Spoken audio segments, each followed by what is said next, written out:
Cumprimento os irmãos com a paz do Senhor. Quem está feliz com Jesus hoje? Encontra uma pessoa bonita do seu lado e dê um sorriso para ela. Ficou difícil? Estou feliz de estar aqui. Fiquei extremamente abençoado com as duas palavras que foram pregadas aqui, pelo menos da hora que eu cheguei até esse momento. E se o culto terminasse agora, eu já estaria extremamente satisfeito, porque Deus fala de todas as formas.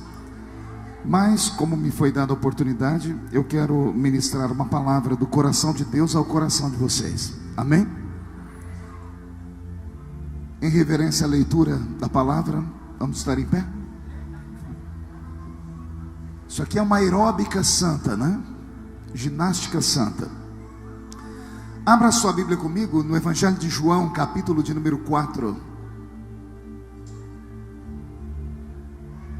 Deus está aqui. João, capítulo de número 4, versículo de número 13 a seguir.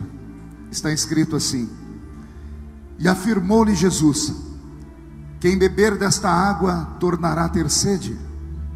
Aquele, porém, que beber da água que eu lhe der, nunca mais terá sede. Pelo contrário, a água que eu lhe der será nele uma fonte que vai jorrar para a vida eterna. Capítulo 7 do mesmo livro, 3 ou 4 páginas para frente, versículo de número 37, 38 e 39. João capítulo 7, verso 37, 38 e 39. No último dia, o grande dia da festa, levantou-se Jesus e exclamou: Se alguém tem sede, venha a mim e beba.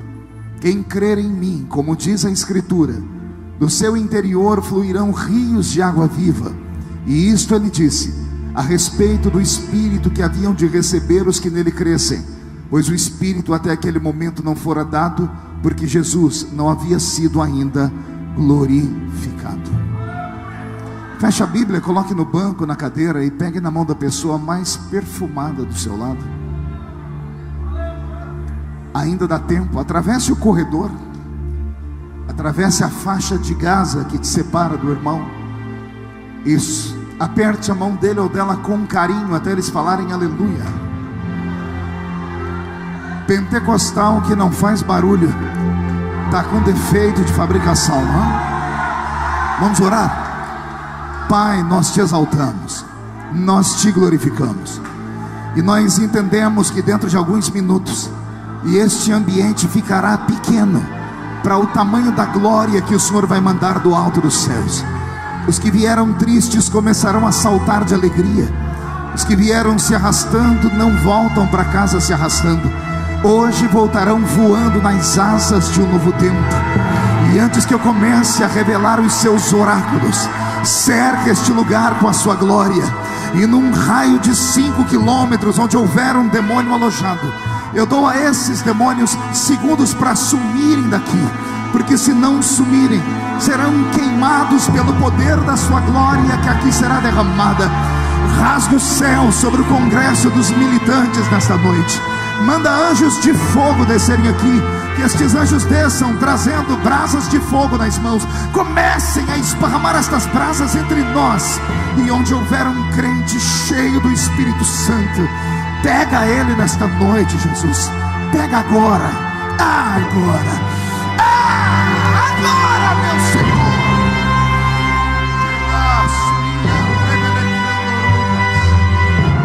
Fala conosco, fique conosco. É o que eu te peço agora e sempre. Toda a igreja diz. Os que podem, tomem o seu assento aplaudindo a Jesus, porque Ele é bom, porque Ele é maravilhoso. Graças a Deus. Só Jesus sabe como os dias têm sido difíceis e como a idade chegou rápido e eu não esperava, pastor Adão. E eu não trago na minha memória, desde a minha infância até os dias de hoje, a lembrança de um culto que Jesus tenha faltado à reunião.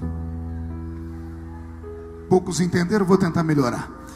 Eu quis dizer que desde criança até hoje eu não me lembro um culto que Jesus tenha sequer chegado atrasado à reunião. Ele sempre chega quando o primeiro crente chega, e ele só vai embora quando o último crente vai embora. Isso quando ele não encontra aqueles crentes maluquinhos, que eu não sei se tem aqui no Crato, que amam emendar o culto numa vigília. Porque se ele encontrar os vigilheiros, ele fica com eles até o sol raiar. Tudo isso porque ele deixou na sua palavra uma promessa. Ele disse: esta é a minha igreja, e as portas do inferno não prevalecerão contra ela. Glórias a Deus. Eu quero falar hoje algo sobre-humano, por isso eu presto bastante atenção.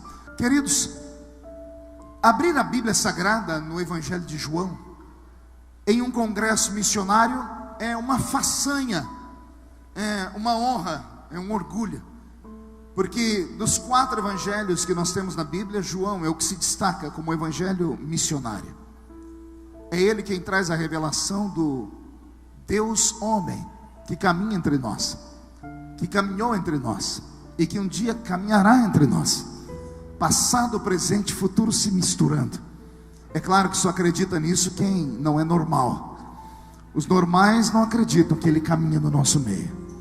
Os anormais já estão sentindo ele caminhar no nosso meio. No capítulo 4 e no capítulo 7, Jesus Cristo vai nos dar aqui um resumo do que são os evangelhos.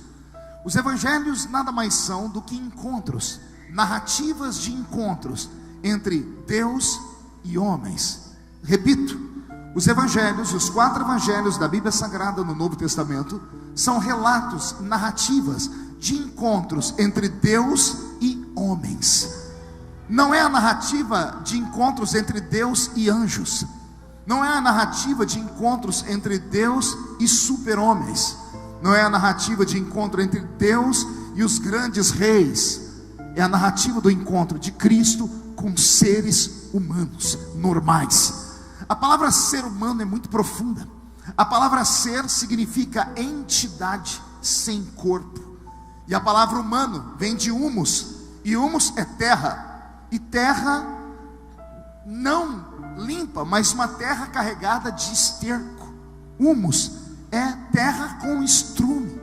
Olha o que é o ser humano: uma entidade invisível que habita dentro de um corpo podre.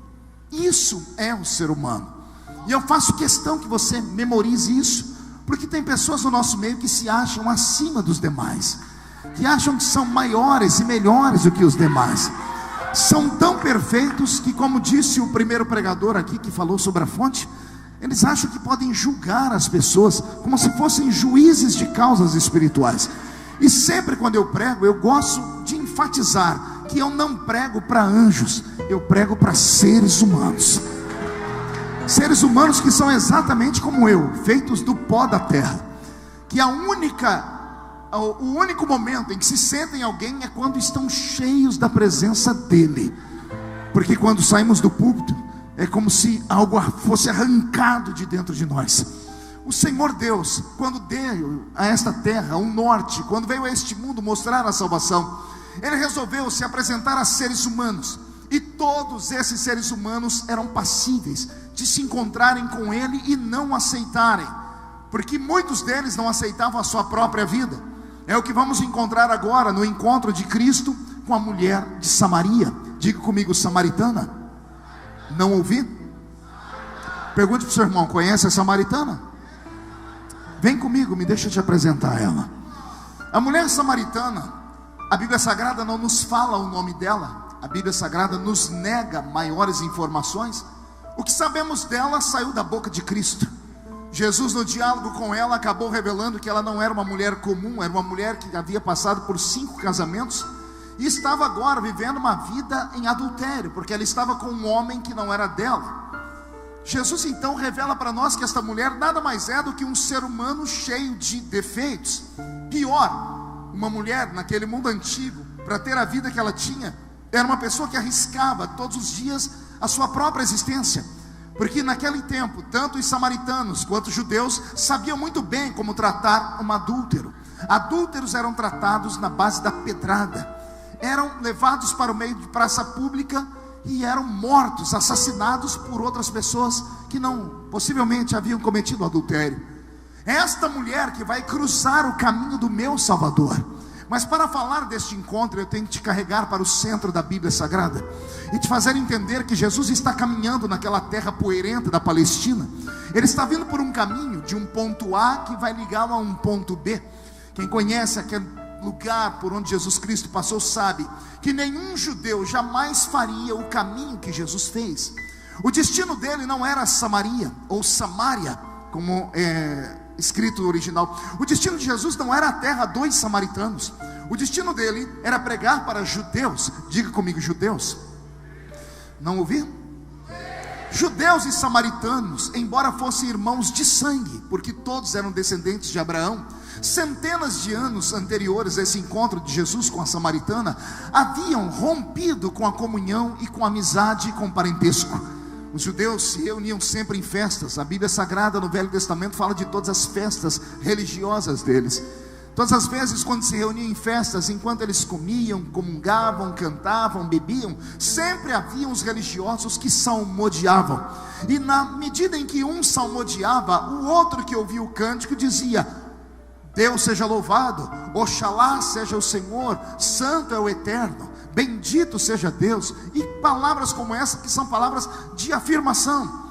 Conta a história que um dia um dos judeus estava recitando um salmo, e quando ele terminou de recitar o salmo, a multidão toda respondia a ele: bendito seja o nome do Senhor, porque concordavam com o que ele estava dizendo. Mas na sequência ele emendou um outro salmo, e neste salmo ele disse: Deus tem que ser adorado em Jerusalém.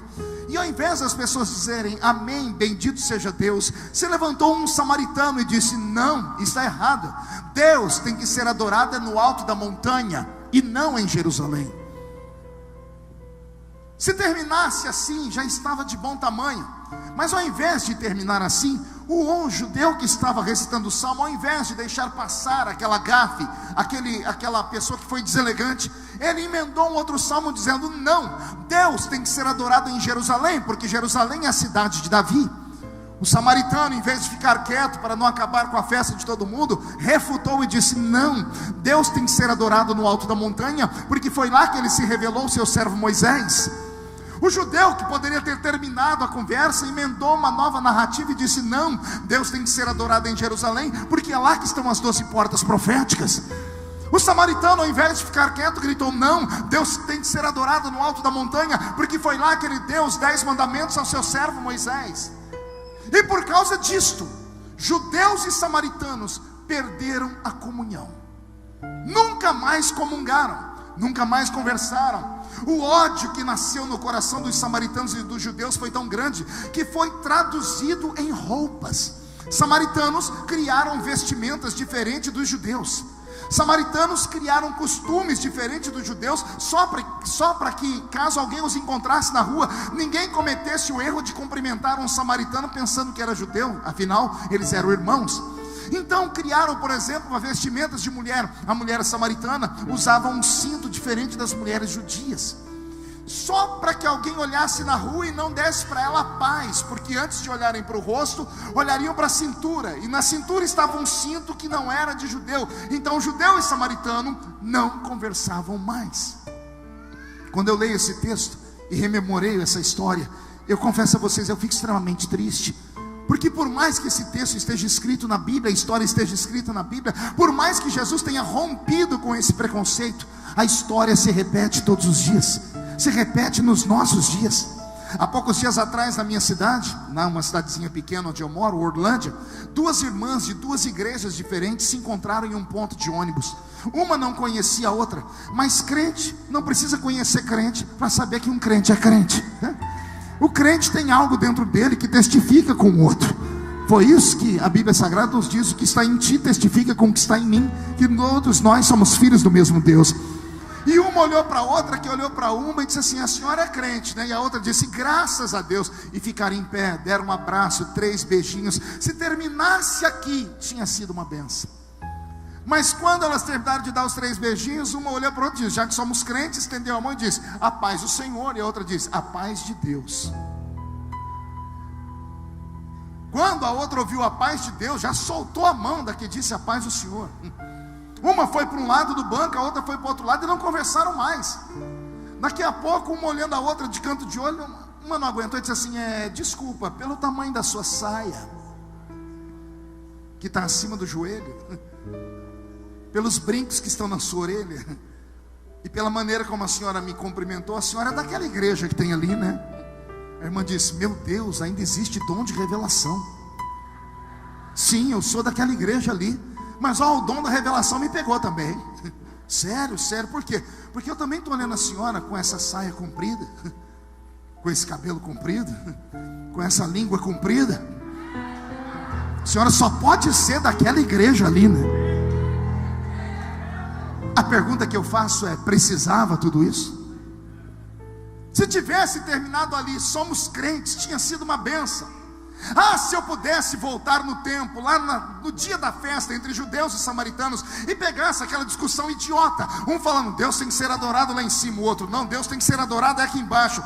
Eu mandaria os dois calarem a boca e diria aos dois: vocês dois estão certos. Se você acha que adorar a Deus lá em cima é bom, adora a Deus lá em cima. Se você acha que adorar a Deus aqui embaixo é bom, adora a Deus aqui embaixo. O que importa não é onde se adora, é como se adora. Porque os verdadeiros adoradores adoram o Pai em espírito e em verdade.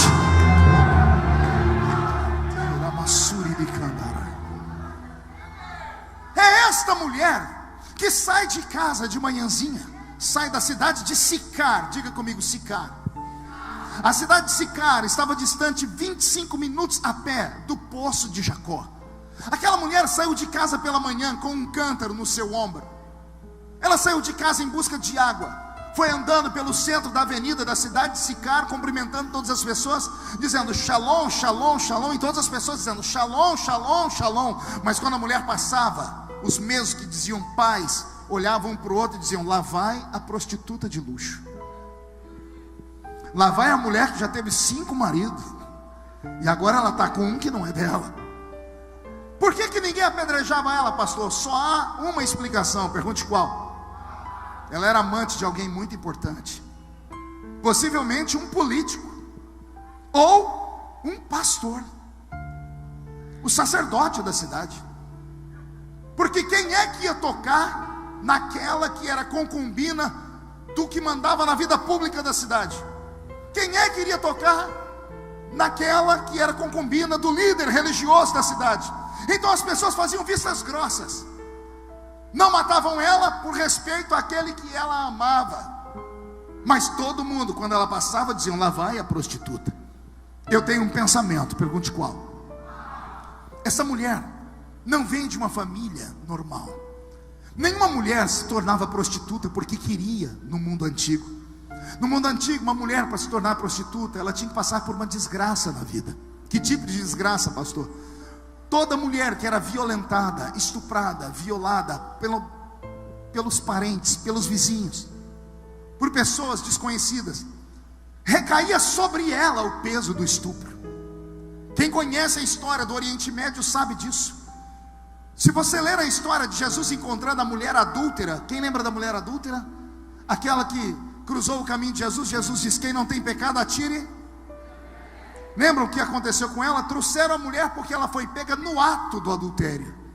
Foi pega no ato. Se ela foi pega no ato, ninguém adultera sozinha, sim ou não? Ela estava adulterando com alguém. Pegaram ela no ato, mas cadê o homem? Por que não arrastaram o homem para ser apedrejado também? Por que só arrastaram a mulher? Porque a cultura daquele mundo antigo, do Oriente Médio, era assim: uma mulher era estuprada porque ela dava ousadia. Era isso que se passava na cabeça deles. Então, se a mulher deu ousadia, por isso elas usavam a burca, que era uma roupa que tapava todo o corpo, só deixando os olhos para fora, exatamente para não serem cobiçadas. Então, se a mulher foi cobiçada, pensavam eles, é porque ela deu a ousadia, então a culpa é dela. Quando o pai de família descobria que a sua filha tinha sido estuprada, violentada, ao invés de amparar a filha, ele expulsava a filha de casa. Todas as meninas violentadas e estupradas eram mandadas para fora da cidade, para não morrerem de fome. Eram abraçadas pelas donas de casa de prostituição e iam viver na zona do Baixo Meretrício. Esta mulher da Bíblia Sagrada, a mulher samaritana, não é só a mulher que vai buscar água. Ela é uma mulher que todos os homens que cruzaram o caminho dela arrancaram um pedaço dela. Todos os homens que a enxergaram queriam um pedaço dela. Por isso ela teve 5 maridos. E agora ela estava com um cesto que não era dela. Ela era acostumada a ser cobiçada e desejada. Mas me parece que nesse dia de manhã ela saiu de casa e fez uma oração ao Deus de Abraão. Digo eu, não a Bíblia. Acredito cegamente que ela, quando acordou de manhã, olhou para a vida dela, olhou para o espelho e viu que ela nunca foi feliz. Que todo homem que cruzou o caminho dela arrancou um pedaço dela. Ela fez um juramento naquele dia: nenhum homem mais abusa de mim. Nenhum homem mais abusa de mim. Eu prefiro morrer do que um homem me abusar. Pois bem, ela saiu de casa. Do outro lado, longe da cidade, está vindo Jesus com 12 discípulos. Os discípulos vinham na frente, abrindo caminho. O mestre vinha atrás, em contemplação. Era assim que os mestres e os discípulos andavam: discípulos à frente, uma espécie de guarda-costa, e o mestre atrás, em contemplação. Os discípulos vêm por aquela estrada poeirenta de Israel. De repente eles passam e vem uma placa que indica uma estrada que vai para a terra de Samaria, escrito Sicar, Samaria ou Samaria. E eles sabem que se entrarem na terra de Samaria, eles vão economizar 1h30 de viagem ao destino para onde eles vão pregar. Mas se entrarem na terra de Samaria, eles vão ficar impuros, porque quem pisa em terra de malditos, amaldiçoado é. Então os discípulos de Jesus, por serem judeus e saber que Jesus é judeu, eles passaram e ignoraram a placa e preferiram dar a volta ao redor da cidade toda, só para não pisarem em Samaria. Eles estão caminhando, até que um começa a fazer aquilo que todo bom crente faz: começa a murmurar, começa a dizer: aí é a terra dos adoradores da montanha, aí é a terra dos cintos diferentes, aí é a terra disso, daquilo. Estão debochando da religião dos outros. Quando alguém resolve perguntar: o que o senhor acha, Jesus? Eles olham para trás: o que o senhor acha, Jesus? Jesus? Alguém viu Jesus? Eles percebem que perderam Jesus de vista. Como o arrebatamento não havia sido prometido ainda, os 12 correm lá para aquela bifurcação. Eles estão na estrada, aqui tem a estradinha que vai para Samaria, e eles vão caminho reto. Eles voltam aqui nessa encruzilhada, e quando eles olham ao longe, eles veem a silhueta do corpo de Jesus andando para dentro da terra de Samaria. Eles têm que pensar rápido. Pergunte por quê? Vão perder Jesus para sempre. Eles têm 2 escolhas: entrar aqui e seguir Jesus, ou dar a volta ao redor da estrada toda, não se sujar, e 1h30 depois chegarem no destino, mas correm o risco de não ver mais Jesus. Ou eles vão ignorar a religião deles, ignorar tudo que aprendeu, e vão pisar na terra maldita, porque Jesus está pisando. E ainda bem que eles tiveram juízo, porque quem pode manda, e quem tem juízo, quem manda é Jesus. E Jesus entrou na terra, quer ser abençoado? Segue Ele, vai atrás dele, não perca Jesus de vista. Eu imagino aqueles 12 homens andando, senhores, a cada 6 passos eles parando, um encostando no outro, levantando o pé e tirando a poeira do pé, porque a terra é maldita. Mais 6 passos tirando a poeira do pé, porque a terra é maldita. Tire o olhar das costas de Jesus agora, tente enxergar o rosto do Nazareno. Se eu conheço Jesus, os olhos dele estavam brilhando. Ele não entrou ali à toa. Ele entrou ali porque o pai dele ouviu a oração daquela samaritana. A samaritana não queria mais uma vida de miséria. Ela disse que nenhum homem mais tocava nela. Então o pai disse assim: filho, vai se encontrar com ela, que você vai mudar a vida dela hoje. É a única explicação para Jesus quebrar a lei judaica e entrar na terra de Samaria. É a única explicação. E os discípulos estão vindo, tudo com cara feia, parecendo a cara do irmão que está aí do seu lado. Olha para ele que você vai ver. Parece que foi batizado num pote de vinagre, infeliz. Está me olhando aí com esse olho seco, parecendo olho de sapo que morreu no dia de enchente. Segura. Está no culto já tem 2 horas, mas não abre a boca nem para respirar. Fica me olhando com essa boca travada, essa boca de aço, essa língua de ferro, esse queixo de concreto. Ah, meu Deus. De repente, os discípulos se aproximam de Jesus, e antes de passarem à frente dele, eles encontram uma outra placa. Diga, o que tem na placa? Só fala se todo mundo perguntar.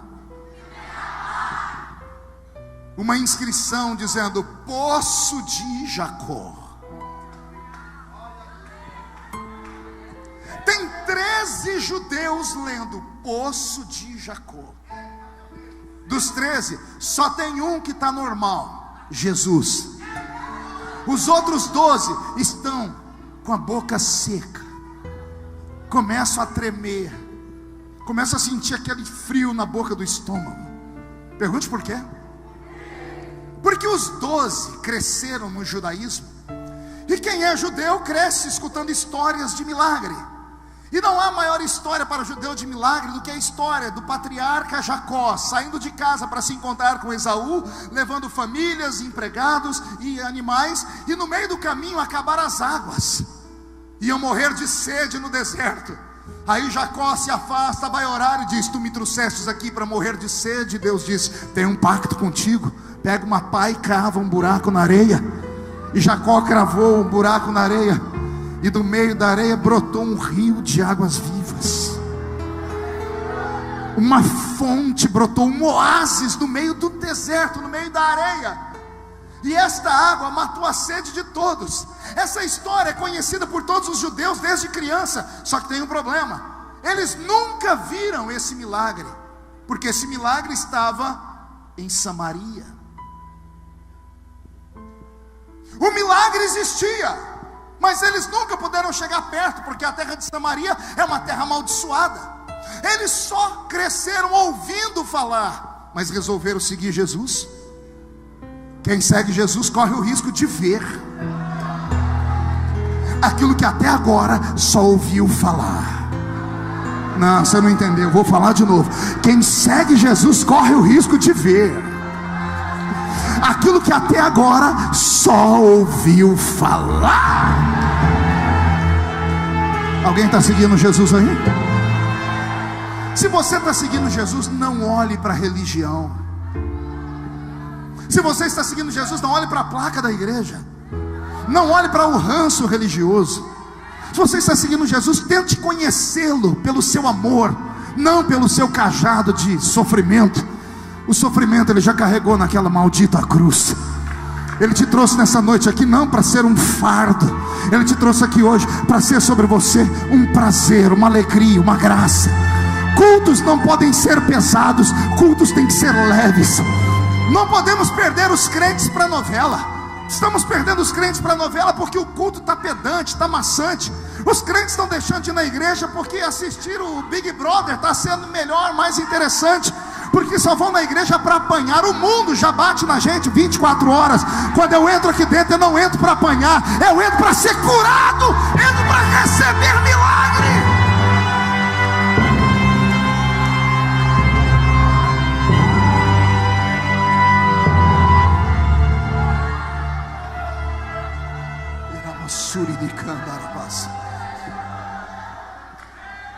Os 12 discípulos estão ao redor do poço. Eles estão sentindo o cheiro da terra molhada. Eles estão ouvindo barulho de águas vivas lá de baixo. E agora que eles estão encantados, porque eles estão vendo aquilo que só ouviram falar, quando eles acham que aprenderam de tudo, penso eu em Jesus fazendo assim, ó.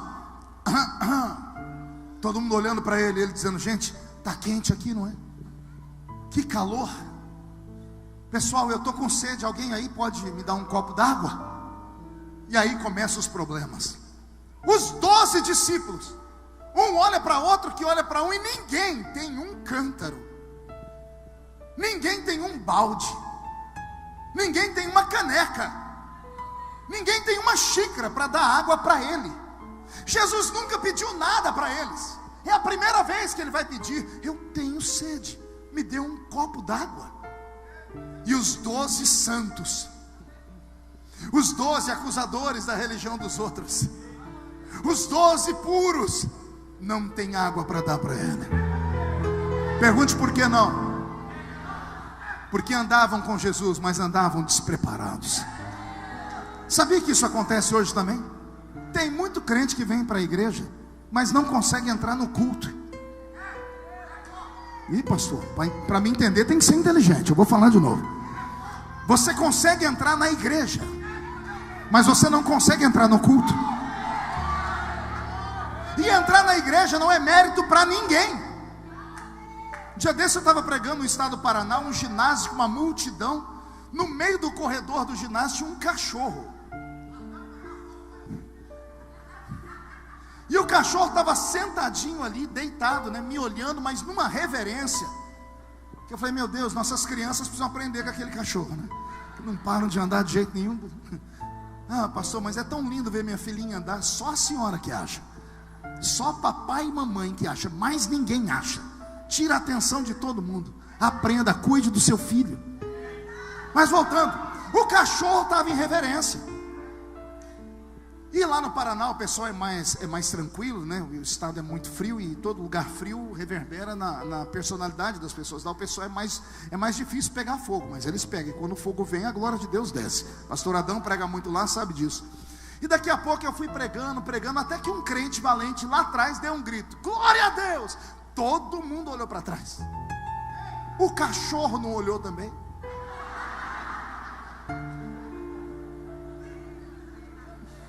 E eu só olhando aquele cachorro. Daqui a pouco, do outro lado, outro deu glória a Deus. Todo mundo olhou para trás. E o cachorro olhou também. Eu falei: meu Deus, esse cachorro deve congregar nessa igreja.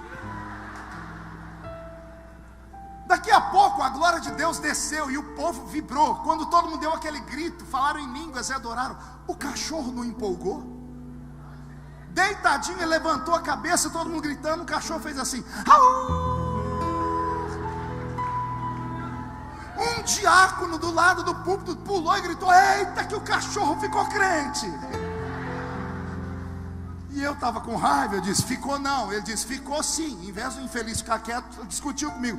Eu falei: esse cachorro não está crente. Ele disse: o senhor não escutou ele dar glória a Deus? Eu disse: eu escutei ele latir. Ele disse: e eu interpretei.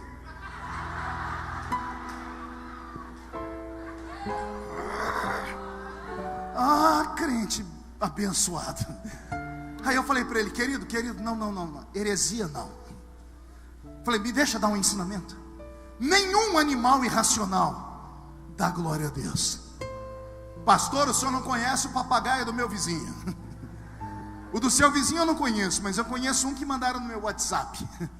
Papagaio pregou 2 minutos numa pregação minha, Adão, e terminou imitando minha língua estranha. Aí o irmão que mandou o áudio falou assim: ei pastor, você ouviu? Meu papagaio está cheio do Espírito Santo. Aí eu falei para ele: querido, é bonitinho, mas não profana, não blasfema. Animais irracionais não dão glória a Deus. Disse: mas o senhor não escutou meu papagaio dando glória a Deus? Eu disse: ele não deu glória a Deus, ele falou glória a Deus. Ele disse: não é a mesma coisa? Eu disse: não. Só pode dar glória a Deus quem tem consciência. Só pode dar glória a Deus quem tem o céu dentro dele. E nesse mundo terrestre aqui só tem uma raça que tem o céu dentro dele. É essa raça que está me ouvindo pregar aqui. E eu provo para vocês, à luz da Bíblia, que nós temos o céu dentro de nós. Salomão escreveu assim: quando o homem morre, o pó volta ao pó, mas o espírito,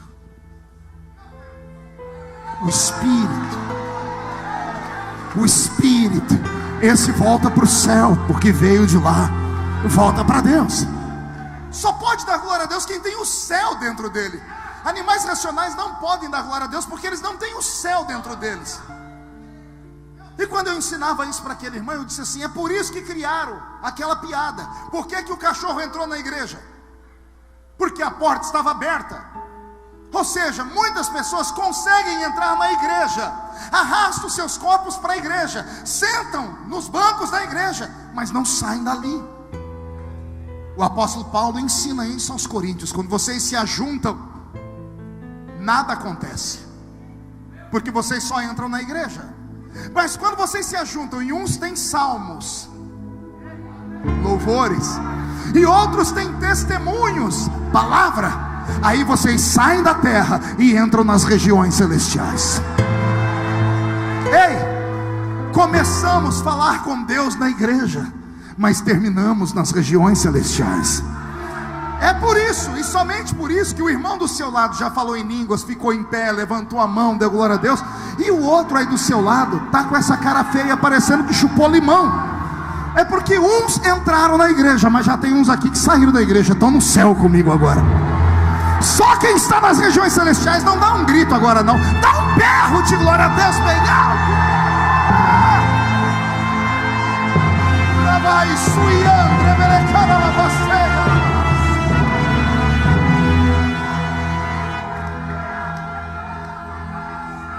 Ouça-me. Os discípulos estão ficando com vergonha, porque é a primeira vez que Jesus pede algo a eles. Jesus pede um copo d'água, e eles não podem dar água. Eles ficam com vergonha, mas Jesus não queria envergonhá-los. Então Jesus diz para eles: aqui na frente tem uma cidade chamada Sicar. Vocês vão na frente, preparem um lugar para eu repousar, comprem comida e água. Eu vou ficar sentado aqui nessa pedra, debaixo deste zimbro, próximo desse oásis, e eu me encontro com vocês lá na frente. Jesus fez isso para os discípulos saírem de perto dele, para eles se aliviarem. Eles estavam com vergonha. Eles se reúnem e resolvem da seguinte questão: olha, um vai ficar com Jesus aqui, um segurança, e só um discípulo ficou com Jesus ali, João. Pergunte como eu sei, porque só João contou a história. João contou isso, é o único que conta essa história. Então João ficou ali, ele foi testemunha ocular daquilo. Os discípulos deixaram Jesus sentado em uma pedra, João ficou ali em pé, espécie de guarda-costa. 11 discípulos estão indo por uma estrada, indo para a cidade de Sicar. Enquanto eles estão indo, no sentido contrário, vem vindo uma mulher. Eles olham para a cintura dela, escândalo. A cintura mostra que ela é samaritana por causa da roupa. Eles olham para o ombro dela, ela tem o que eles não têm, um cântaro. E ela está indo de onde eles estavam vindo. Agora vem a parte mais bonita, pergunte qual? 11 discípulos estão indo, amém? 11 apóstolos, amém? 11 judeus, 11 santos, 11 homens que deixaram tudo pelo evangelho, 11 homens escolhidos por Cristo. Vindo ao contrário, está vindo uma samaritana, que já destruiu 5 casamentos, que está no 6º, e o 6º é adultério, porque o que ela tem não é dela. Está vindo uma prostituta de luxo, de outra religião, de outro povo, dos adoradores da montanha, indo 11 homens santos, 11 apóstolos, 11 apóstolos cuja nossa fé está alicerçada na fé deles, a nossa fé é apostólica. 11 homens santos que não puderam matar a sede de Jesus. Mas está vindo uma prostituta, uma condenada, uma vazia. Ela não tem o céu, mas ela tem um cântaro. Ela não tem o nome escrito no livro da vida, mas ela tem um cântaro, ela está preparada. 11 santos não deram, ela pode dar. Eu estou com o meu corpo todo arrepiado. Será que eu sou o único ser humano que já viu isso acontecer na igreja? Você prega uma mensagem e os crentes que estão na igreja há 10, 20, 100 anos. Alguns crentes estão na igreja desde a época de Noé. Tem uns que não são tão velhos, não viram o dilúvio, mas pisaram no barro que sobrou na terra. E o pastor pode pregar o que for, Adão, e ninguém abre a boca para nada. Esses mesmos crentes saem lá fora depois, reúnem meia dúzia que tem a língua maior que a minha gravata, e vão achar defeito em tudo. Vão falar da eloquência do pregador, do grito. Vão falar da irmã que desafinou na segunda estrofe. Vão falar da barba do pregador. Ah, te peguei. Vão falar que ele estava de calça jeans. Vão falar de tudo, menos do que ele pregou. Só que no mesmo culto que esses crentes dizem assim: nossa, a gente tem que trocar de pastor que está ruim o negócio. Veio uma pessoa que não era crente, e na hora do apelo a pessoa foi chorando para frente. Aí a pessoa que não é crente foi falar com a pessoa que levou ela: você contou minha vida para o pregador? Porque tudo que ele falou é a minha vida. Mas a pessoa não é crente, a pessoa não é nada, é podre, vem do mundo, é prostituta, tem defeitos. Só que a pessoa vem com um cântaro, e quando ela vem com um cântaro, Jesus para tudo para falar com ela. Do que adianta todo mundo saber que a senhora é crente pela roupa e pelo cabelo, se ninguém mais sabe que a senhora é crente na igreja? Porque não profetiza mais, porque não canta mais, porque não ora como antes, porque não prega mais. Está na hora da igreja viver a verdadeira palavra. Dia desse, pastor Adão, Deus me deu uma palavra, eu estou trabalhando nela ainda. Eu vou liberar aqui para os irmãos guardarem no coração. Eu cresci ouvindo dia sim, dia não a pregação das 10 virgens, a parábola das 10 virgens. Quem já ouviu a parábola das 10 virgens? Todas as vezes que estava na igreja alguém ia pregar, o chicote comia. Aqui nós temos a igreja, a metade é prudente, a metade é louca.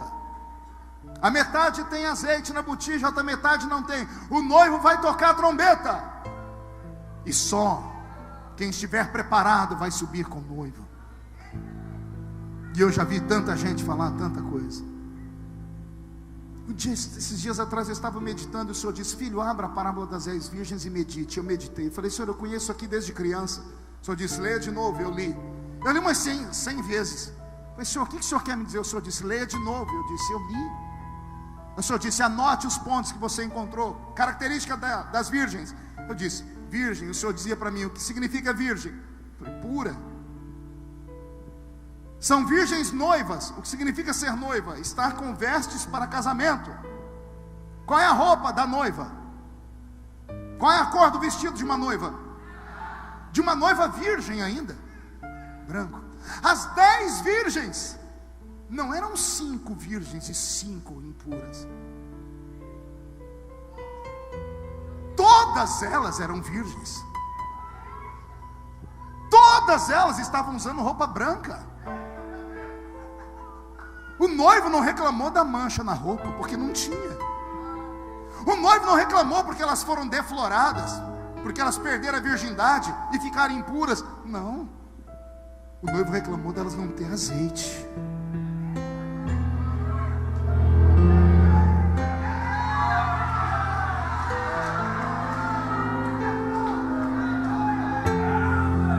A vida inteira se preocuparam com as minhas vestes. A vida inteira se preocuparam se eu era puro ou não era puro. Mas eu quero te avisar que as puras que usavam roupas brancas não puderam ir com o noivo, porque o problema não estava na veste, o problema não estava na pureza, o problema é que elas não tinham a presença do Espírito Santo. E o que é que o Espírito Santo faz? Ele faz Deus ser real para nós. É Ele que nos liga ao céu. Sem o Espírito Santo nós não sentiríamos a palavra, porque é ela que nos convence do pecado, da justiça, do juízo. É Ele que intercede por nós com gemidos inexprimíveis. O Espírito Santo trabalha nos nossos sentimentos.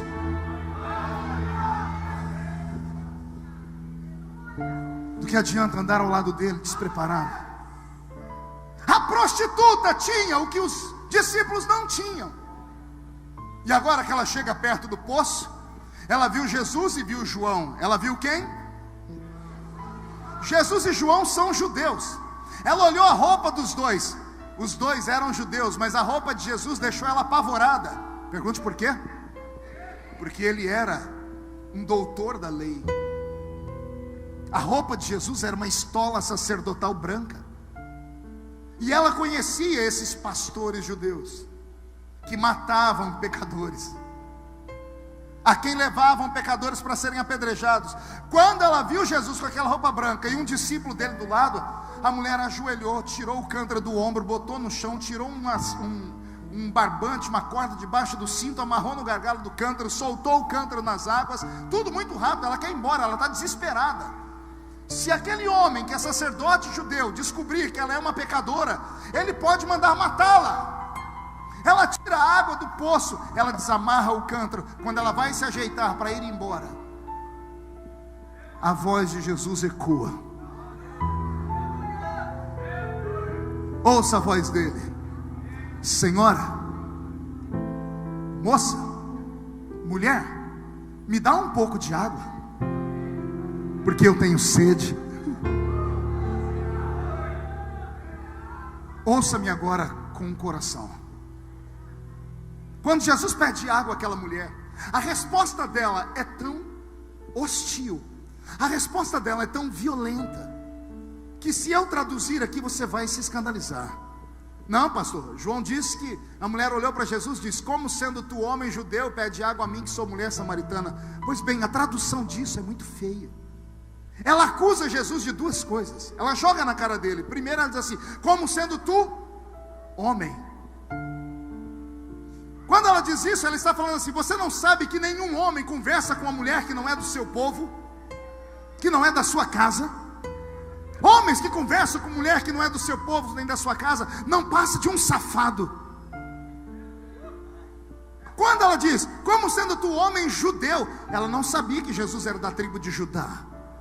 Os judeus naquela época eram chamados de hebreus, e não de judeus. Ela não sabia que Jesus era da tribo de Judá. Judeu era aquele que pertencia à religião do judaísmo. Pela roupa branca, ela entendeu que Jesus era um líder da religião judaica. Então ela diz, como sendo tu homem, um macho e religioso, vem falar comigo que sou mulher e sou samaritana. Aquela mulher foi grossa,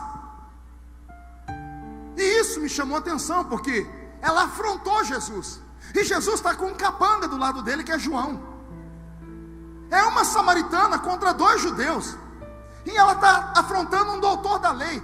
Se Jesus fala, João, mata essa pecadora, João pegava pedra, pau e matava ela apedrejada ali. Ainda mais que Jesus já sabia a condição dela. Jesus já sabia que ela não era mulher de ninguém. Aquela mulher arriscou a vida dela. E é isso que chama a minha atenção. E eu fico, ao invés de ficar bravo, eu fico emocionado. Porque é aqui que eu completo a minha tese, a minha teoria. Quando ela afronta Jesus, deve ter sido por causa da oração que ela fez em casa. Nenhum homem mais toque em mim. Ela achou que Jesus era mais um. Ela achou que Jesus era mais um.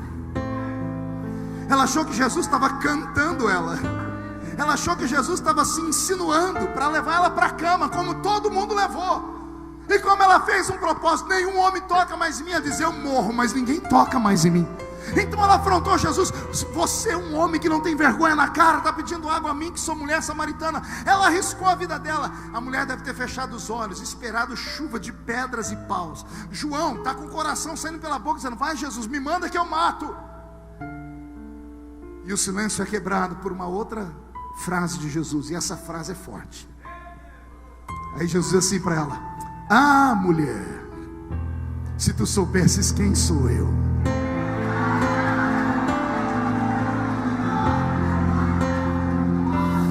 Ah, mulher, se tu soubesses quem sou eu te daria água. Te daria uma água que quem bebe dela nunca mais tem sede.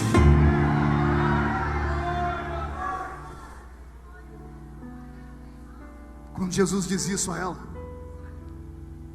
a mulher se desequilibra. A palavra dele foi tão profunda e tão doce, que ela esperava um xingamento, uma maldição, um palavreado pesado. Mas quando diz, se tu soubesses quem sou eu. Você quer ver como é que ela responde? Mas tem que ouvir com o espírito. Primeiro ela diz, como sendo tu, homem judeu. Diga, homem judeu. Primeiro ela chama ele de as duas palavras de. Olha como muda. Aí Jesus diz para ela, se tu soubesses quem sou eu. Aí a mulher responde assim, mas Senhor.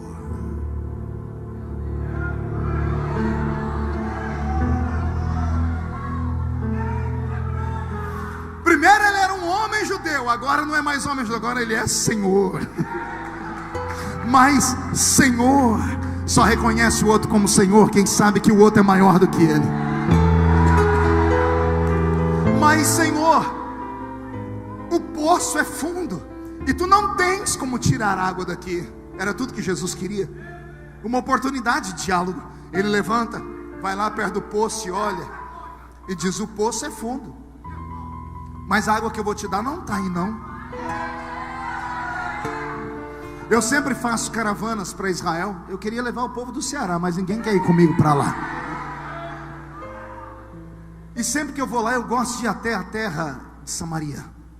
E eu vou lá nas ruínas de Sicar. Eu fiz o caminho das ruínas de Sicar até o poço de Jacó, porque o poço de Jacó ainda está lá, vivo. As ruínas de Sicar não, porque a cidade foi destruída. 25 minutos a pé. 25 minutos você sai correndo de um lugar e chega ali. 10 quilômetros ao redor daquela terra não tem um veio fluvial de água. Não tem córrego, não tem lagoa, não tem rio, não tem água, só tem aquilo ali. Aí Jesus diz para ela, a água que eu vou te dar não está aí. Aí a mulher começa a pensar, mas se não está aqui, onde que está essa água? Aí Jesus se apresenta, eu sou a fonte da água da vida. Eu sou a fonte da vida eterna. Aquele que bebe da água que eu tenho para dar nunca mais tem sede. E eu queria fazer uma pergunta, quem aqui já bebeu desta água? Deixa eu ver. Só quem já bebeu dessa água, levante a mão direita, chacoalhe ela, coloque no ombro de quem está à sua direita, por favor. Agarre o ombro da pessoa para mim com carinho. Tem gente que nem para me obedecer presta, raça ruim. Agarra o ombro da criatura, agarrou, chacoalha a pessoa até ela ficar irritada. Irrita ela, chacoalha ela. Diga, Deus te trouxe aqui para isso. Sacode, sacode, sacode. Diga, para isso. Deus te trouxe aqui para sacudir a sua fonte, para sacudir a sua casa, a sua família, o seu ministério, para sacudir a sua palavra, para sacudir o seu trabalho. Deus te trouxe aqui para sacudir o estado do Ceará.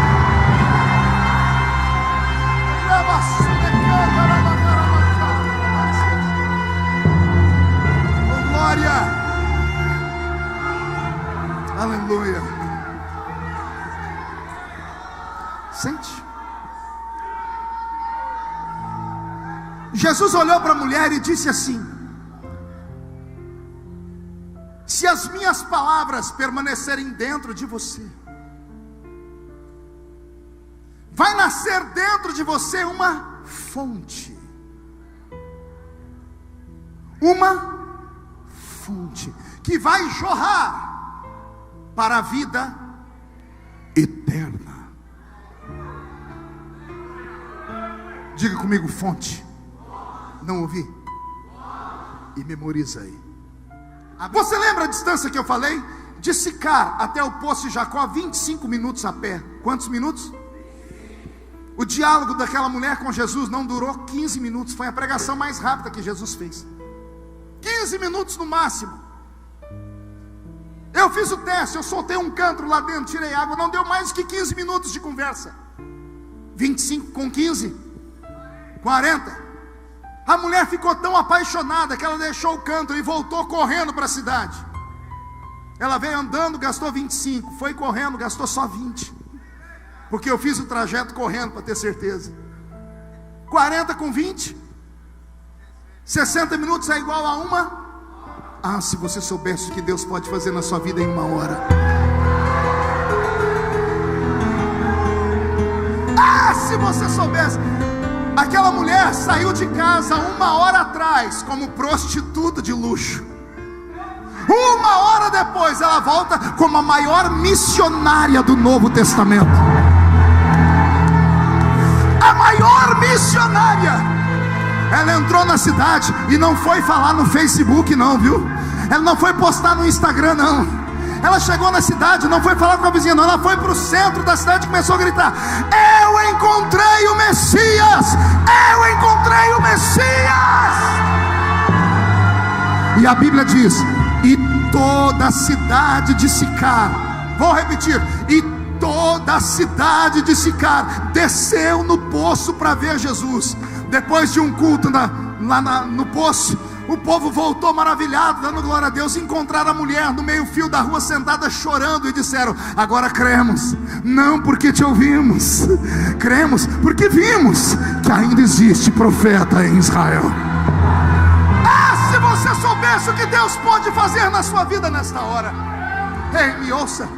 Muitas pessoas veem o pastor Adão fazer um evento como esse, trazer pregadores, cantores, enquanto muitos murmuram porque se perderam no meio do caminho.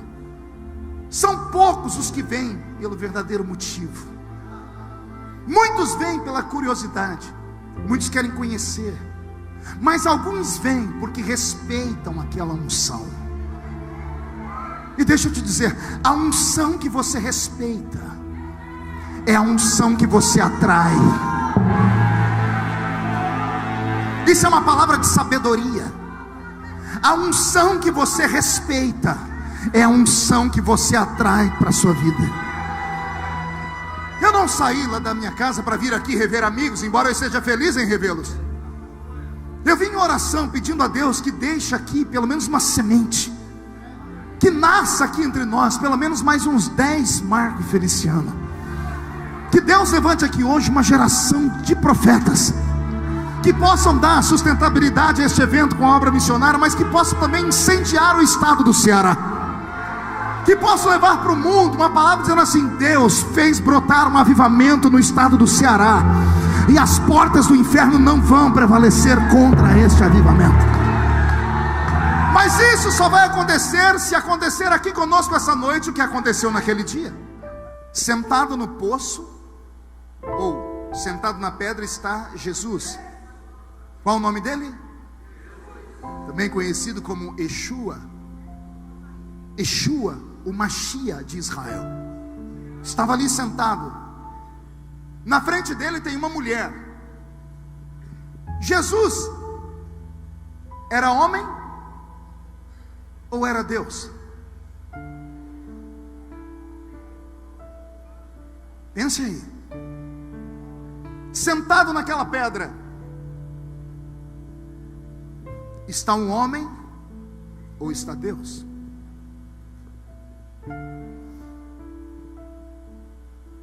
Jesus era meio homem e meio Deus? Não, não era um ser híbrido. Ele era um semideus? Não. Então ele era homem e era Deus. Sentado naquela pedra então está Deus e está homem, pedindo água à mulher. Está o homem, está Deus, ou está os dois? Vem comigo, mergulha, é profundo. Quem está pedindo água? Ele está pedindo água só a uma mulher? Ou aquela mulher representa a humanidade? Ali está um debate entre a criatura e o Criador. O Criador é dono de tudo, sim ou não? Mas o Criador está dizendo: tem uma coisa que só você pode fazer por mim. Para isso eu te criei. Só você pode matar a minha sede. Pegou? Deus está sentado naquela pedra, olhando para a raça humana, dizendo assim: mata a minha sede.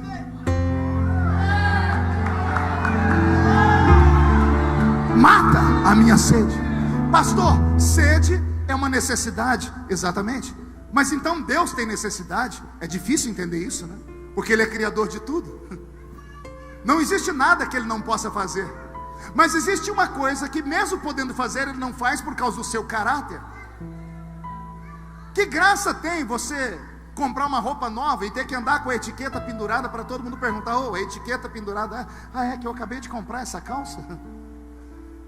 Que graça tem a senhora passar 3 horas lá no cabeleireiro para mudar o cabelo de cor, bota aqueles trem de ferro para queimar, aqueles negócios, só Deus sabe que a senhora sofre. Chega em casa, fica lá contando as horas para o marido chegar. Quando a porta da casa abre, a senhora está com o pescoço assim, ó. Ele olha e já toma tá tudo bem. E a senhora, para tentar chamar a atenção, faz assim. Aí ele diz: está com problema no pescoço? Bem, ela: alô, não está notando nada novo? Ele diz: o que foi? O que tem na sua testa? Aí a senhora fala: meu cabelo. Eu tinha percebido. Que graça tem você emagrecer e ter que andar com a camisa aqui? Pergunte como foi. E aqui atrás escrito Herbalife. Interessante as pessoas olharem para você e dizerem assim: nossa, que roupa bonita, nossa, que aparência boa, o que aconteceu? Aí você fica todo vaidoso. Deus tem todos os poderes, mas tem uma coisa que Ele nunca vai fazer porque não faz sentido. Deus nunca vai ficar na frente de um espelho dizendo assim: como eu sou linda, como eu me amo, eu me adoro. Que graça tem você ser Deus e não ter ninguém para te adorar? Não entendeu ainda, né? Eu desenho. Por que é que você acha que Deus te colocou nesse mundo aqui? Deus te colocou aqui nesse mundo porque o Salmo 150, o último versículo, diz assim: todo ser que respira, todo ser que respira deve louvar ao Senhor. Louve. Que andará lá súria. Foi para isso que Deus te fez. Os nossos cultos estão mudando. Os cultos de antigamente, a figura central era Cristo, e esse era adorado, glorificado, aplaudido, amado. A figura do culto moderno é o homem. A mensagem é para massagear o ego, como você encontrar um emprego, como você ser feliz no casamento, como você conseguir ficar mais bonitinho mesmo tendo essa barba estranha. Nossos cultos estão virando reuniões de autoajuda. Nossos pastores estão deixando de ser pastores e pregadores para serem coachings, para serem motivadores. Quer ouvir uma mensagem de autoajuda? Não precisa ir ouvir um pregador. Vá numa banca de revista e compre o último livro do Dr. Lair Ribeiro, 52 razões porque mesmo vesgo eu pareço Brad Pitt. Eu não venho à igreja para receber autoajuda. Eu venho à igreja para receber a ajuda do alto. Essa é boa, essa veio agora. Eu venho aqui para receber a ajuda do alto. E do alto vem o Espírito Santo, e com ele vem línguas, vem profecia, vem interpretação, vem a palavra do conhecimento, vem expulsar demônios, vem curar os enfermos, vem discernir os espíritos. Eu não entro aqui dentro para aplaudir o homem, eu entro aqui dentro para ver Deus operar, e Ele ainda opera. Quem crê nisso? Deus te trouxe nessa noite aqui para te dizer assim: só uma maneira de fazer missões é você ter o Espírito Santo. E existe 2 maneiras de você ter o Espírito Santo. Você pode ter o Espírito Santo como aquela mulher teve, ou você pode ter o Espírito Santo como os discípulos de Jesus tiveram. No capítulo 4, Jesus disse para aquela mulher: eu vou te dar um presente. Se as minhas palavras estiverem em você, eu vou colocar dentro de você meia dúzia, lembrou? Vou colocar dentro de você de água que vai saltar para a vida. fonte para a vida eterna. Fonte que salta para a vida eterna. Isso aqui está falando da conversão. O primeiro contato do homem com o Espírito Santo é para a conversão. Quando o Espírito Santo vem morar aqui, ele limpa a casa e a gente recebe uma fonte, a salvação. Essa fonte jorra para a vida eterna. Existem duas maneiras de você ter o Espírito Santo. Jesus disse para aquela mulher: eu vou te dar uma fonte. Uma semana depois, Jesus está conversando com os discípulos e está todo mundo igual o irmão do seu lado aí, todo mundo borocochô. Aí Jesus percebe que tem alguma coisa estranha, ele chama Pedro e diz: Pedro, o que está acontecendo? E Pedro, como é aquele que não aguenta ficar com a língua na boca, foi: Senhor, está todo mundo bravo com o senhor aí. O que foi, Pedro? Semana passada lá, ué. O que foi que semana passada? Aquela zinha lá. Que zinha, Pedro? Aquela samaritanazinha lá. E o que tem a samaritana? João contou para nós. O quê? Que o Senhor deu um presente para ela, uma tal de fonte que jorra para a vida eterna. E daí, Pedro? E daí que nós estamos com o Senhor há 3 anos e até agora o Senhor não deu para nós nenhuma xícara dessa água. E para aquelazinha lá o Senhor já deu logo uma fonte. Eu imagino Jesus dando uma gargalhada, dizendo assim: esse é o problema, chama a patota lá, vem todo mundo. Aí vem todo mundo olhando para Pedro, olhando para Jesus, falando: Pedro, cagueta. E Pedro, gente, ele tem revelação. Daqui a pouco Jesus fala: vocês estão bravos porque eu dei para uma samaritana uma fonte? Vocês acham que eu sou injusto? Eu conheci ela em 15 minutos e dei uma fonte. Vocês estão comigo há 3 anos. Vocês acham mesmo que eu não dei essa fonte para vocês? Pedro, sim, Senhor. Onde é que você arrumou coragem para pular de madrugada de um barco em cima de um rio, agitada a água, e andar em cima das águas? Pedro engasgando, e Jesus falando: Pedro, só não teme a morte quem tem a fonte da água da vida, Pedro.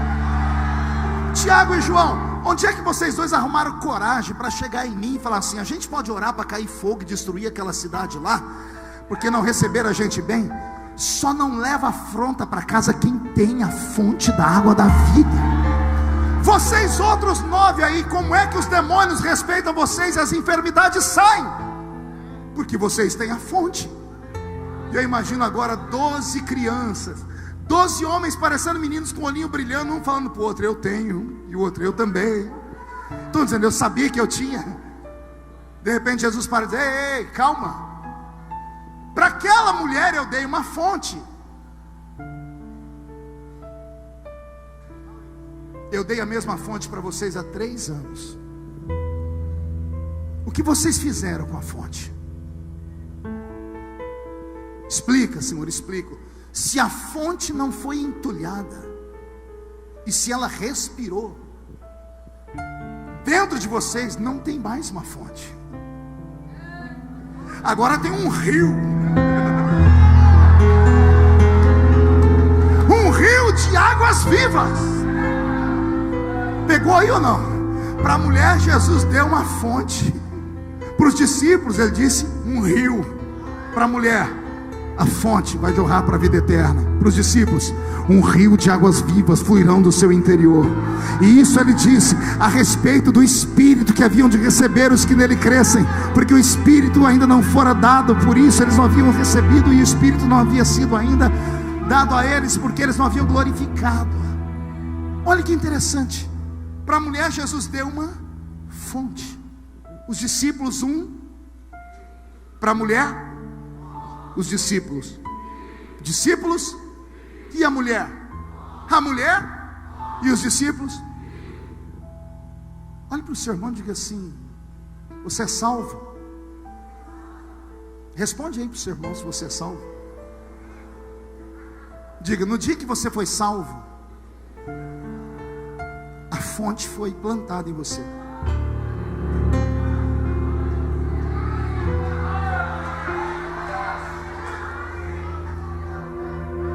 Uns estão dando glória a Deus, e teve um monte de gente que fez assim, ó. Eu te entendo. Você compreendeu a pregação. Deixa eu te fazer uma pergunta. O que é que você fez com a sua fonte? Porque você não prosperou, você não cresceu, está morto, dando trabalho, pulando de igreja em igreja, procurando um lugar perfeito. O irmão que se converteu com você já é missionário lá na Conchinchina, e você não consegue ganhar nem a sua casa. Vocês receberam a mesma coisa. Não, pastor, Deus não me chamou. Não fale asneira. Aprenda com quem conhece. Do céu só vem a salvação. A chamada não vem de cima. A chamada nasce aqui. A salvação é de cima para baixo. A chamada é de baixo para cima. Porque senão Deus seria injusto. Deus teria então chamado todos nós aqui e feito assim: bom, você vai ser pregador, você vai ser só membro de banco, você vai ser cantor, você vai ser só um desviado, você vai ser um profeta e você vai ser um crente murmurador. Não! Eu me converti em 1987. No ano em que eu me converti, Jesus salvou na minha cidade mais de 100 adolescentes. Todos nós crescemos na mesma igreja, todos ouvimos os mesmos pregadores, todos fomos à mesma escola dominical, todos fomos à mesma vigília, todos tínhamos o mesmo pastor. Por que eu decolei? E os meus amigos estão lá até hoje. Pegaram toda a experiência do cristianismo que eles tiveram, colocaram em uma caixinha de sapato e esconderam no guarda-roupa. Por que eu voei? Ah, pastor, porque o senhor não, eu não sou um nazireu. A Bíblia fala de nazireus, homens escolhidos por Deus antes de nascer. A Bíblia fala deles. A Bíblia fala de Sansão, de Jesus, de João. A Bíblia fala Deus conversando com profetas: eu te escolhi no ventre da sua mãe. Esses são nazireus. Mas a Bíblia também fala no livro de Levítico: se você não nasceu nazireu, faça o voto.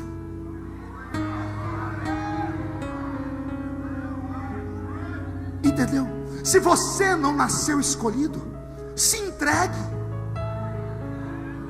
e deseje, e bata a porta, e se jogue no altar, e faça seus sacrifícios, e suba um monte para orar, e renuncie a sua vida, e seja diferente, e você vai ver o que Deus vai fazer na sua vida. Eu entendi isso quando era menino. Eu entendi isso, eu entendi que Deus podia me levantar, sendo eu ou não um crente com pedigree. Porque tem alguns que têm pedigree. Você sabe disso, né? O pai é pastor, o tio é pastor, o avô é pastor, até o cachorro é pastor alemão. E quem não é? E quem não tem nada? Vai ficar dependendo dos outros? Eu me lembro como se fosse hoje. Eu tinha 15 para 16 anos. Pastor José Bispo dos Santos, no púlpito, disse: Deus falou comigo essa madrugada e me mandou chamar 3 meninos aqui na frente, que Ele vai usar poderosamente na palavra. Ele disse: vem aqui para frente. Elias Chaves, lá foi o Elias. Flávio Felipe Antônio, lá foi o Flavinho. Ele disse: Marco. Quando ele falou Marco, levantou 5. Nome de pobre é uma tristeza, né? Tinha 5 Marcos na igreja. Aí ele falou: não, são todos os 5, não é só um, é o Marco Belisário. Quando ele falou Belisário, Belisário foi para frente. Os outros sentaram e eu sentei. O pastor começou a orar por esses meninos, a igreja ficou de pé, mas caiu uma unção na igreja. E eu, ao invés de sentir alegria pelos meus irmãos, eu senti uma inveja. Me deu uma dor aqui dentro. E eu comecei a brigar com Deus. Eu disse: o Elias, a mãe, dirige o círculo de oração, eu entendo. O Flavinho, o pai dele era pastor batista e virou assembleiano, eu entendo. O Marco Belisário, o pai dele é um dos obreiros mais antigos da igreja, eu entendo. Quer dizer que o senhor só chama quem vem de família? E eu, que não tenho ninguém crente em casa? No meio da oração, como existe um Deus no céu, eu peguei minha Bíblia rasgadinha e minha harpa, saí andando pelas ruas da cidade. Eu morava com 12 pessoas em 2 cômodos. Eu fui andando pelas ruas da cidade brigando. Eu disse: Deus, eu quero. Eu não tenho, mas eu acredito. Eu não posso, mas o Senhor pode. Eu não sou, mas o Senhor é. Eu quero. Eu sofri mais do que você possa imaginar. E olha onde Deus me colocou. A salvação já está sobre você, a fonte já está aí. Fazer a fonte virar um rio depende de você. Depende de você. Depende de você. O que é que você fez com a sua fonte? Vendeu ela? Pastor, vendeu sim. Vendeu para o seu ministério. Se tornou capanga, capacho de homens. Para te consagrar alguma coisa, falaram: deita, você deitou. Rola, você rolou. Finge de morto, você fingiu. Você segue coisas que você não acredita, porque os homens mandam. Deus não pode te usar porque você não tem coragem. Deus se cansou de homens que falam amém, amém, amém. Deus está no nosso arraial hoje. Ele está vendo quem é que guardou trigo no lagar. Aí ele vai falar assim para você: Gideão, eu sou contigo. Aí ele quer ouvir a sua resposta. Pelo amor de Deus, não erra. Não diga: obrigado, eu sabia que o Senhor ia falar comigo, eu sabia que o Senhor não ia me abandonar. Não, não faz isso. Responde o que Deus quer ouvir. Gideão foi o único que teve coragem de encarar Deus. Ele olhou para Deus e disse: com todo respeito, se o Senhor é comigo, o que foi feito das suas promessas? Se o Senhor é comigo, por que a minha família está passando fome? Se o Senhor é comigo, por que eu estou vivendo esta vida desgraçada? Ele enfrentou Deus. Deus poderia ter matado ele, não poderia? Mas não, Deus olhou para ele e disse assim: vai nessa tua força. Vai nessa tua força. Que força? A força de encarar o próprio Deus, se for preciso. A força de você não ter medo de chegar diante do seu Criador e falar: já tem tantos anos que eu estou aqui, tenho sido fiel, eu me entreguei a Ti desde a minha infância. Deus está procurando alguém que tenha coragem de acreditar na sua história. Se você matar a sede de Deus esta noite e desentulhar a sua fonte vai virar um rio. E eu profetizo que por onde as águas desse rio passar, o que estiver morto vai ressuscitar. E um tempo de avivamento como nunca antes houve no Brasil vai nascer. E oxalá esse avivamento brote aqui no Congresso dos Militantes nesta noite. Eu tenho certeza que nesses dias de festas, até o dia 11, Deus fará prodígios e maravilhas aqui. A abertura é sempre mais difícil. O pastor Adão é inteligente. Na abertura ele colocou o pior pregador, que sou eu, né? Os melhores vêm amanhã. Mas se hoje Deus já está fazendo isso, imagina o que Deus vai fazer de amanhã até o dia 11 aqui. Deus quer um tete a tete com você. Chega de fonte entulhada. Só quem quer viver um rio, fique de pé comigo, por gentileza.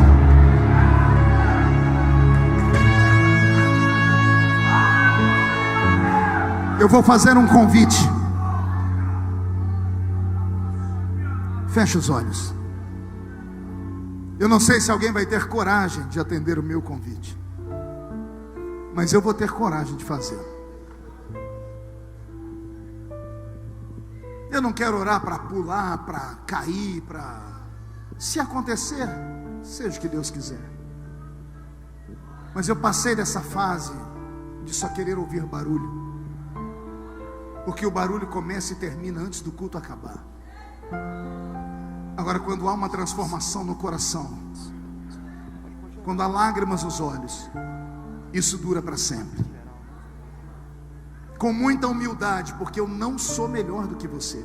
Com muita humildade, eu queria orar aqui por homens e mulheres que tenham coragem de dizer assim: pastor, a minha fonte está entulhada, e já tem tempos. Eu perdi tudo, acabei ficando até orgulhoso, e o orgulho me arrancou do jardim, e hoje eu caminho em terra seca.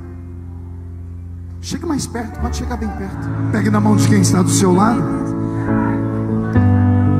Remasui andre vele carabas. Berloia andre vele suri di cando robas. Raya istuia ki andre vele snerimando. Berloia andre telemande leve suria haste. Bravai istuia ki andre vele suri di cando robas. Comece a renovar o seu povo, meu Pai. Comece a plantar de volta a alegria e transporta-nos para o seu jardim nesta noite. Mostra a sua glória nesta noite. Os batizados com o Espírito Santo sejam renovados. Os que nunca falaram em língua sejam batizados com o Espírito Santo agora. Transforma, Senhor, o ministério do seu filho, o ministério da sua filha. Eu tiro esse minuto sagrado só para abençoar esta geração. Nenhum dos que vieram à frente voltarão do mesmo jeito para casa. Eu profetizo uma transformação, uma mudança tão radical, que quando acordarem amanhã de manhã não vão se reconhecer quando olharem para o espelho. Eu profetizo que ministérios estão nascendo aqui nessa noite. Eu profetizo que um tempo de glória cai sobre o estado do Ceará como nunca antes aconteceu. Eu acredito que aqui do meio o Senhor está separando alguns homens e mulheres para uma obra extraordinária no Brasil. Eu profetizo, ó Pai, que quem viver verá, para ver as coisas que vão acontecer aqui no estado. O Congresso dos Militantes será conhecido como um divisor de águas. Levante a mão direita para o céu comigo todos e diga em nome de Jesus: todos os demônios que lutaram contra a minha vida, contra a minha família, contra a minha igreja, contra o meu país, eu ordeno, venha para a palma da minha mão. Feche a sua mão com autoridade. Eu vou contar até 3, você vai jogar no chão e vai pisar em cima. E depois que você pisar em cima, você vai abraçar pelo menos 3 pessoas e vai dizer: Jesus vem buscar uma igreja viva, que tem um rio de águas vivas dentro dela. Você nunca mais será o mesmo. 1,5. Sua família sentirá orgulho de você de novo. 2. Quem viver verá o que vai acontecer no estado do Ceará. 2,5. Eu profetizo que a cidade de Crato será chamada de capital do avivamento do estado do Ceará. 3. Jogue no chão, pise em cima.